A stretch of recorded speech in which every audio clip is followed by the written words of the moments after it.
Kisahmuslim.com. Kisah penggugah jiwa. Abu Hurairah, pemuka para hafidz dan rawi. Abu Hurairah, nama yang terkenal di tengah umat Islam, baik yang awam, apalagi memang pelajar agama. Ia sering disebut-sebut saat hadis Nabi akan dibacakan. Ia adalah imamnya para hafidz dan rawi-rawi hadis. Silsilahnya, ia adalah Abu Hurairah Ad-Dausi Al-Azdi Al-Yamani, berasal dari kabilah Daus bin Adnan bin Abdullah bin Zahran. Sejarawan berbeda pandangan tentang nama asli Abu Hurairah. Ada yang mengatakan namanya adalah Abdurrahman bin Sakhr. Pendapat lain menyatakan namanya adalah Abdus Syams. Ada lagi yang menyebut namanya adalah Abdu Amr. Sementara yang lain merincinya, di masa jahiliyah namanya Abdus Syams. Di masa Islam menjadi Abdullah, dan masih ada yang berpendapat selain itu. Ibnu Manjuwaih, Rijal Sahih Muslim. Namun pendapat yang paling masyhur menyebutkan namanya adalah Abdurrahman bin Sakhr Ad-Dausi. Ibnu Hajar, Al-Isabah fi Tamyizis Sahabah.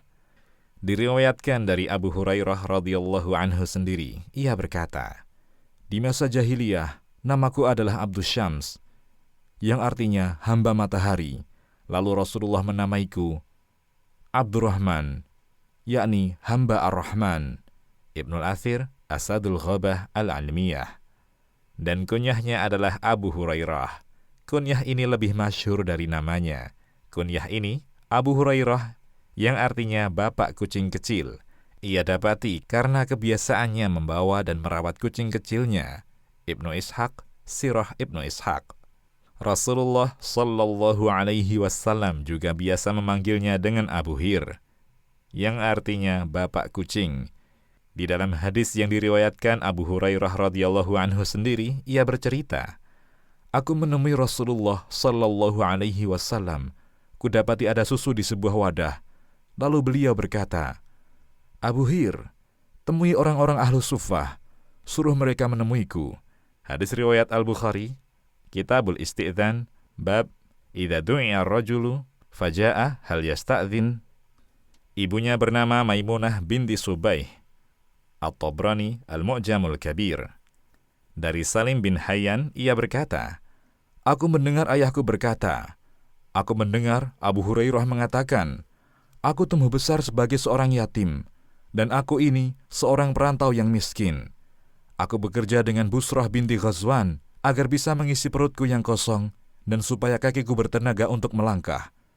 Aku melayani mereka kalau mereka di rumah, dan sendirian saat mereka bersafar. Lalu Allah menikahkannya denganku. Segala puji bagi Allah yang mengokohkan agama ini dan menjadikan Abu Hurairah seorang imam." Ibnu Sa'ad, At-Tabaqatul Kubra. Memeluk Islam. Abu Hurairah memeluk Islam antara peristiwa Hudaybiyah dan Perang Khaybar. Di Madinah, ia adalah seorang perantau, yakni muhajirin.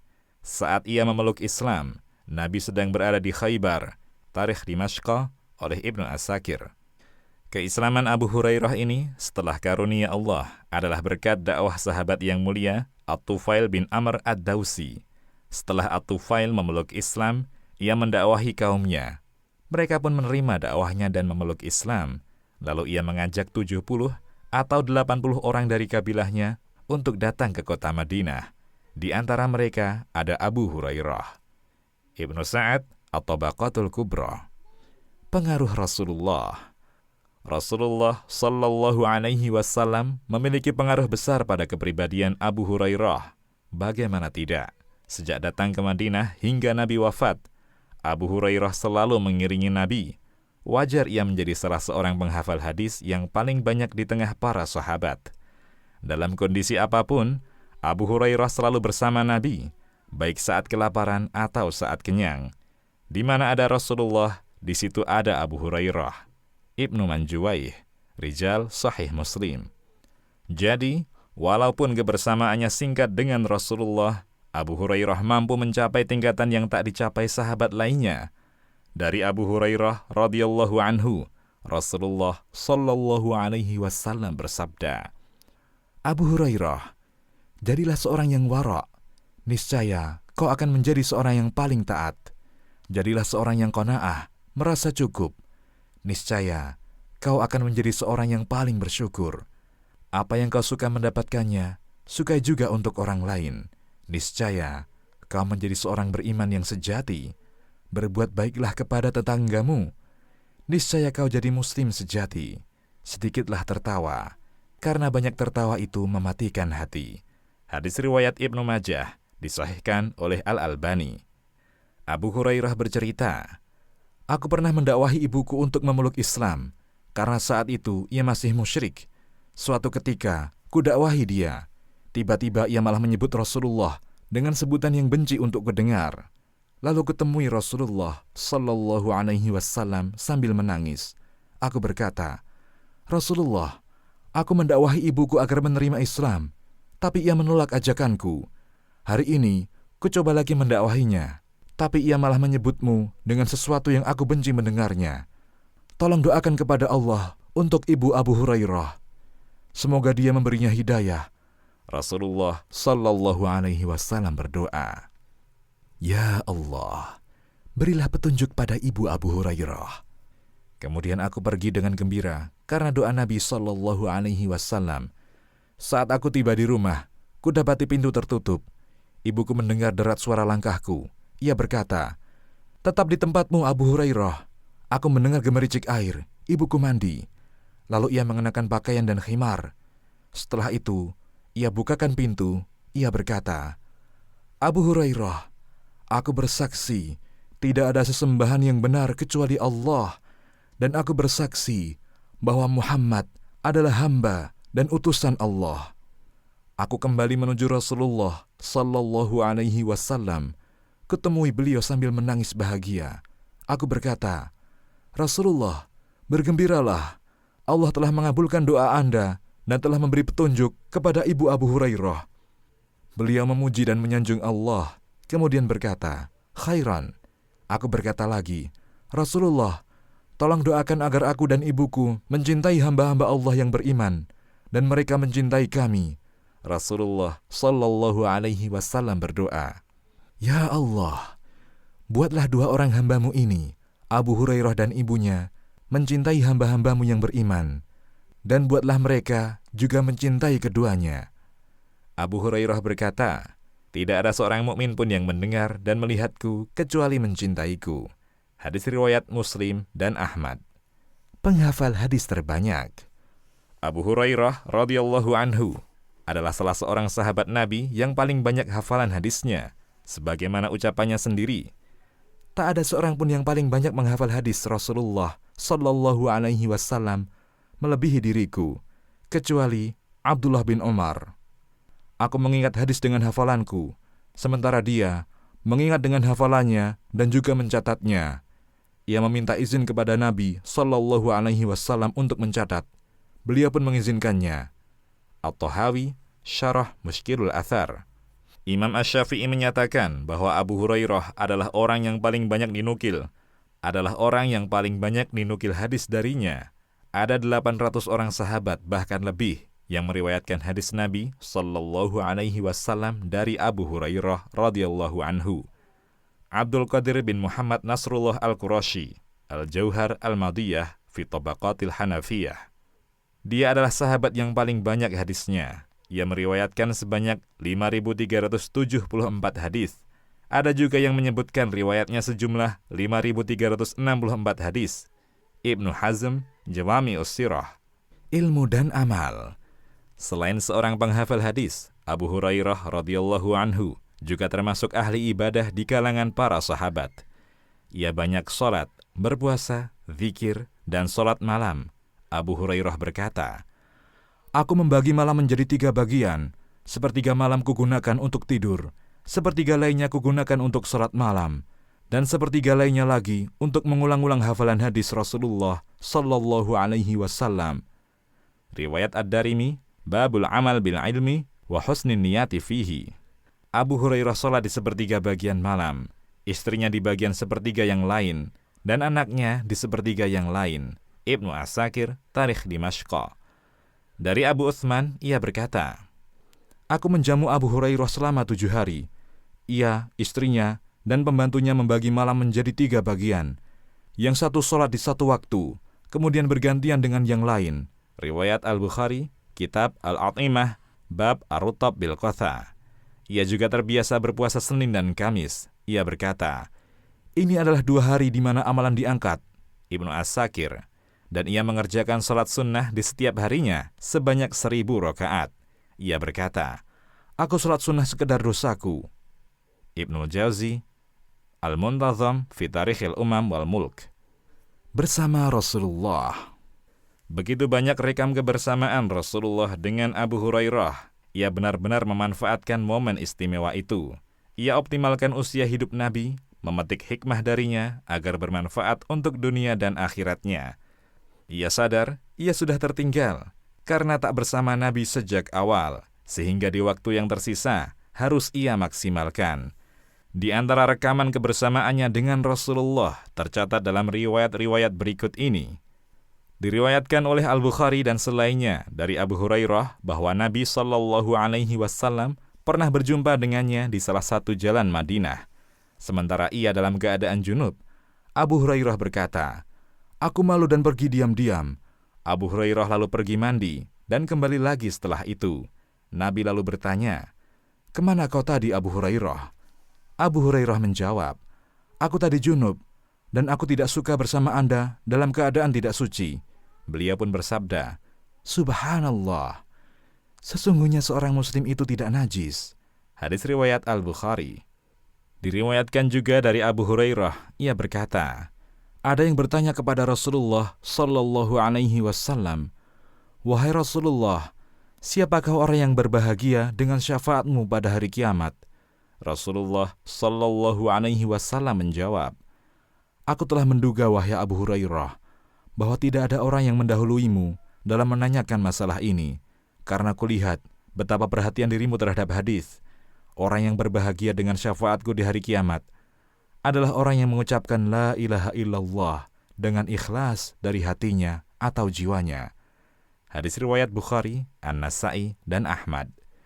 Abu Hurairah menceritakan kisahnya yang pernah dilanda rasa lapar hebat. Ia berkata, Demi Allah, yang tidak ada sesembahan yang benar kecuali Dia, aku pernah tengkurap bersandar pada sisi badanku karena kelaparan. Padahal saat itu, sudah kusumpal perutku dengan batu untuk menahan lapar. Lalu aku duduk di jalan yang biasa dilewati orang-orang. Lewatlah Abu Bakar. Aku bertanya padanya tentang tafsir suatu ayat dari Kitabullah. Maksudku bertanya tidak lain, agar ia mengajak aku makan. Ternyata ia berlalu, tanpa melakukan apa yang kuharapkan. Kemudian aku bertemu Omar. Aku bertanya juga padanya tentang tafsir suatu ayat dari Kitabullah. Maksudku bertanya, tidak lain agar supaya ia mengajakku makan. Ternyata, ia tak melakukan apa yang kuharapkan. Lalu aku bertemu dengan Abul Qasim Sallallahu Alaihi Wasallam. Beliau tersenyum saat melihatku. Beliau paham kondisiku dari raut wajahku. Beliau berkata, Hai Abu Hir. Ya Rasulullah, jawabku. Beliau berkata, Sini. Beliau berjalan dan aku mengikutinya. Beliau masuk rumah. Aku pun minta izin masuk. Beliau izinkan, aku pun masuk. Di rumah Nabi terdapat susu di suatu wadah. Beliau bertanya kepada yang di rumah, Dari mana susu ini? Mereka menjawab, Hadiah untuk Anda dari fulan atau fulanah. Beliau berkata, Abu Hir. Aku menjawab, Labaik ya Rasulullah. Temui orang-orang ahlu suffah, yakni orang-orang miskin yang tinggal di masjid. Ajak mereka ke sini. Abu Hurairah berkata, Ahlu suffah adalah tamu-tamu Islam. Mereka tidak punya keluarga, harta, dan seorang pun yang bisa mereka andalkan. Kalau Nabi mendapatkan sedekah, beliau kirim untuk mereka. Beliau sama sekali tidak menikmatinya. Kalau beliau mendapatkan hadiah, beliau nikmati dan membagi juga untuk mereka. Hal inilah yang membuatku risau. Aku berkata dalam kelaparanku, apalah arti susu satu wadah ini dengan banyaknya ahlu suffah? Semestinya, akulah yang layak duluan menengguk susu ini, sehingga tubuhku bisa bugar lagi dengan asupan ini. Setelah mereka kupanggil, ternyata akulah orang yang disuruh menuangkan untuk mereka. Tentu tak ada lagi susu yang tersisa untukku. Namun karena menaati Allah dan Rasul-Nya, kutemui mereka dan kuajak mereka. Mereka pun menyambut. Saat sampai mereka minta izin masuk. Mereka pun diizinkan, mereka menempati posisi mereka masing-masing. Rasulullah mengatakan, "Abu Hir." "Ya Rasulullah," jawabku. "Ambil susu itu dan tuangkan untuk mereka," perintah Nabi. Ku ambil susu itu, lalu kutuangkan kepada salah satu dari mereka, sampai mereka menolak untuk dituangkan lagi karena kenyang. Ku ambil lagi wadah itu, lalu kutuangkan pada yang lain. Ia minum sampai kenyang. Kemudian wadah itu dikembalikan kepadaku. Kuserahkan lagi pada yang lain. Ia minum sampai kenyang juga. Akhirnya, aku tiba di posisi duduk Nabi Sallallahu Alaihi Wasallam. Orang-orang lainnya sudah kenyang semua. Beliau ambil wadah susu itu, lalu diletakkan di tangannya. Beliau menatapku dan berkata, akhirnya, aku tiba di posisi duduk Nabi Sallallahu Alaihi Wasallam. Orang-orang lainnya sudah kenyang semua. Beliau ambil wadah susu itu, lalu diletakkan di tangannya. Beliau menatapku dan berkata, "Abu Hir." "Labaik ya Rasulullah," jawabku. "Tinggal aku dan engkau sekarang," kata beliau. Aku berkata, "Benar Rasulullah." Beliau berkata, "Duduk dan minumlah." Aku pun duduk kemudian minum. Beliau berkata, "Minumlah lagi." Beliau terus ulang ucapan itu sampai aku yang mengatakan, "Tidak, demi yang mengutusmu dengan kebenaran, tidak ada lagi tempat di perutku untuk menampung susu ini." Beliau berkata, "Perlihatkan padaku." Aku pun memberikan wadah itu kepada beliau. Lalu beliau memuji Allah, menyebut namanya, dan meminum yang tersisa. Hadis riwayat Al-Bukhari dan Ahmad. Riwayat ini menunjukkan mukjizat Nabi Sallallahu Alaihi Wasallam dengan keberkahan beliau. Satu wadah kecil susu bisa mengenyangkan puluhan orang yang kelaparan. Dakwah dan pengajaran. Abu Hurairah memiliki pengaruh besar bagi orang-orang di sekitarnya. Ia membagikan perbendaharaan besar warisan Nabi yang ada padanya. Ia telah berderma dengan umat ini dengan kebaikan yang amat banyak. Suatu hari, ia pernah lewat di pasar Madinah. Ia berhenti di sana dan berkata, "Hai orang-orang yang ada di pasar, betapa lemahnya kalian." Orang-orang menjawab, "Mengapa bisa demikian, Abu Hurairah?" Ia berkata, "Itu warisan Rasulullah sedang dibagi-bagi, sementara kalian di sini saja tidak beranjak untuk mengambil bagian kalian." Mereka berkata, "Dari mana warisan itu?" "Di masjid," jawab Abu Hurairah. Mereka pun cepat-cepat keluar dari pasar menuju masjid. Abu Hurairah masih di pasar sampai mereka kembali. Ia berkata pada mereka, "Apa yang kalian dapatkan?" Mereka menjawab, "Abu Hurairah, kami telah datang ke masjid, bahkan kami masuk ke dalamnya, tapi kami tak melihat sesuatu yang dibagi-bagikan." Abu Hurairah berkata, "Apakah kalian tidak melihat seorang pun di masjid?"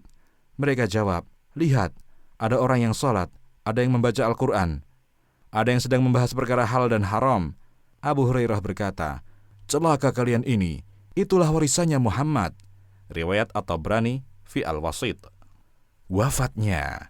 Abu Salamah berkata, "Aku membesuk Abu Hurairah saat sakit. Kusandarkan kepalanya di dadaku, kudoakan dia, 'Ya Allah, sembuhkanlah Abu Hurairah.' Ia malah berdoa, 'Ya Allah, jangan sembuhkan dia.' Abu Hurairah melanjutkan ucapannya, 'Abu Salamah, kalau seandainya kau bisa wafat di saat ini, wafatlah.' Aku menanggapi, 'Bukankah kita ini berharap terus hidup, Abu Hurairah?' Ia berkata, 'Demi zat yang jiwa Abu Hurairah berada di tangannya, pasti akan datang pada para ulama suatu zaman yang kematian itu lebih mereka harapkan dibanding emas yang mengkilap. Pasti akan datang suatu masa, saat itu kalian ziarah ke kubur saudara kalian dan mengatakan, seandainya aku yang menempati tempatnya sekarang." Riwayat Al-Hakim. Umair bin Hani mengatakan bahwa Abu Hurairah berkata, "Ya Allah, aku berlindung padamu dari menjumpai tahun 60 Hijriyah. Ibnu As-Sakir, Tarikh Dimashq. Umair berkata, Abu Hurairah pun wafat di tahun tersebut atau 1 tahun sebelumnya. Ibnu As-Sakir, Tarikh Dimashq. Saat sedang sakaratul maut, Abu Hurairah berkata, "Jangan buatkan tempat berteduh, jangan iringi aku dengan pedupaan, dan segerakan pemakamanku." Riwayat Ahmad. Riwayat Ahmad. Para sejarawan tidak sepakat pada satu pendapat tentang tahun wafatnya Abu Hurairah.